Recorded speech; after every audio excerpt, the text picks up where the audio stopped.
গোৱালপাৰাত অনুষ্ঠিত হ'ব উত্তৰ পূৰ্বাঞ্চল ইজতেমা প্ৰস্তুতি তুংগত ইছলাম ধৰ্মীয় এই বিশাল সমাৱেশত 10 লক্ষাধিক লোকৰ অংশগ্ৰহণৰ সম্ভাৱনা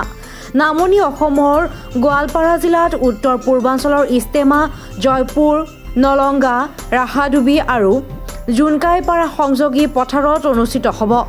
বিশ্ব শান্তিৰ কামনাৰে অহা 9, 10 আৰু 11 ফেব্ৰুৱাৰী 3 দিনীয়া কাৰ্যসূচীৰে ৰাহালডুবি উচ্চ মাধ্যমিক বিদ্যালয়ৰ সন্মুখৰ বিশাল পথাৰত অনুষ্ঠিত হ'ব উত্তৰ পূৰ্বাঞ্চল ইজতেমাৰ ইছলাম ধৰ্মীয় এই বিশাল সমাৱেশত 10 লক্ষাধিক লোকৰ অংশগ্ৰহণৰ সম্ভাৱনা বুলি জনা যায় প্ৰায় এমাহ পূৰ্বৰ পৰাই আৰম্ভ হৈছে প্ৰস্তুতি নিৰ্মাণ কৰা হৈছে 4000 বৰ্গ মিটাৰৰ মূল পেণ্ডেল দৈনিক সহস্ৰাধিক ইছলাম ধৰ্মী লোকৰ বিনা পাৰিশ্ৰমিকৰে শ্ৰমদান আসলতে আমাৰ এই ইজতেমাটো নামনি অসমৰ ইজতেমা বুলি কোৱা হয় বিশেষকৈ অসমৰ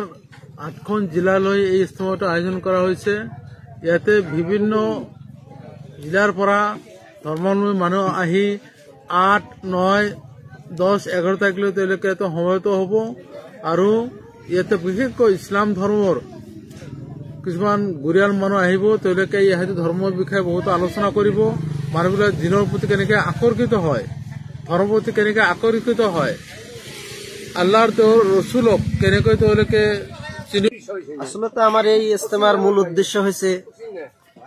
বিশ্বৰ সকলো মানুহ কেনেকৈ স্ৰষ্টাক চিনি পায়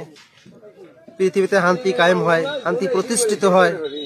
হেতক লক্ষ্য কৰি আসসালামু আলাইকুম ৰহমতুল্লাহি বৰকাতুহু আপোনালোকক আটাইকে আমাৰ এই নামনি অসম যেটো ইজতেমা আমাৰ নলংগা হালকা তথা লক্ষীপুৰ জনৰ অধীনত হৈ আছে আটাইলৈকে আমি এই ইজতেমাৰ স্থলীৰ পৰা আপোনালোকক আটাইকে সালাম তথা ধন্যবাদ জ্ঞাপন কৰিছোঁ আপোনালোকৰ শুভেচ্ছা বিচাৰিছোঁ এইটো